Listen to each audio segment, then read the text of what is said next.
Kasih karunia dan damai sejahtera dari Tuhan Allah Bapa kita dan dari anaknya Tuhan Yesus Kristus menyertai kamu. Amin. Selamat pagi saudaraku. Mari kita melakukan aktivitas hari ini semuanya hanya untuk kemuliaan Tuhan. Dipimpin firman Tuhan dari Matius 14 ayat 14, demikian firman Tuhan. Ketika Yesus mendarat, Ia melihat orang banyak yang besar jumlahnya. Maka tergeraklah hatinya oleh belas kasihan kepada mereka, dan Ia menyembuhkan mereka yang sakit.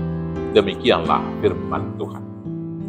Bapak Ibu Saudaraku yang terkasih dalam Yesus Kristus, semua tindakan yang dilakukan oleh Yesus, memberi makan 5.000 orang dengan 5 roti dan 2 ekor ikan, kemudian menyembuhkan orang sakit, mengampuni orang-orang yang tidak layak, semua dilakukan itu adalah karena hatinya tergerak oleh belas kasihan. Dengan singkat kita mau mengatakan, hanya cinta kasih. Maka benarlah apa yang dikatakan dalam Yohanes 3:16, karena begitu besar kasih Allah akan dunia ini, sehingga Ia telah mengaruniakan anaknya yang tunggal, supaya setiap orang yang percaya kepadanya tidak binasa, melainkan beroleh hidup yang kekal. Maka demikianlah Tuhan Yesus yang digerakkan oleh hatinya, tergerak oleh belas kasihan, menumbuhkan kepedulian, menumbuhkan cinta kasih dan belas kasih, menumbuhkan jiwa yang melayani, menumbuhkan jiwa untuk berbagi.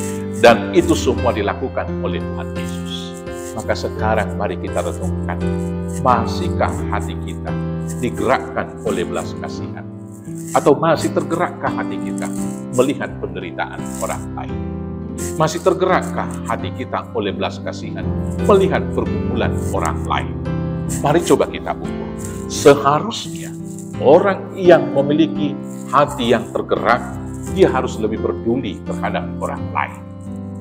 Orang yang telah digerakkan oleh cinta kasih dan belas kasihan, dia harus semakin mengasihi orang lain dan mau melayani mereka dan mau berbagi. Bagaimana dengan kita? Apakah kita masih tergerak menolong saudara kita yang paling dekat? Menolong para pengemis? Menolong orang-orang yang membutuhkan? Kalau sudah semakin redup, berdoalah kepada Tuhan supaya Roh Kudus menggerakkan hati kita, supaya kita masih mau berbelas kasih dengan orang lain.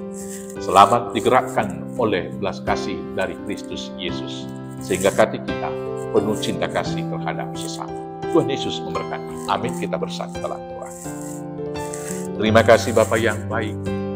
Biarlah Roh Kudus diam dalam hati kami, senantiasa menggerakkan hati kami penuh belas kasihan, sehingga kami mau peduli, mau berbagi, mau menolong sesama, dan mau berkorban. Inilah doa kami Bapa. Kuatkan, mampukan kami melakukannya hanya di dalam nama Yesus Kristus Tuhan Juru Selamat kami yang hidup. Amin. Selamat berakhir pekan. Tuhan Yesus memberkati. Horas, horas, horas.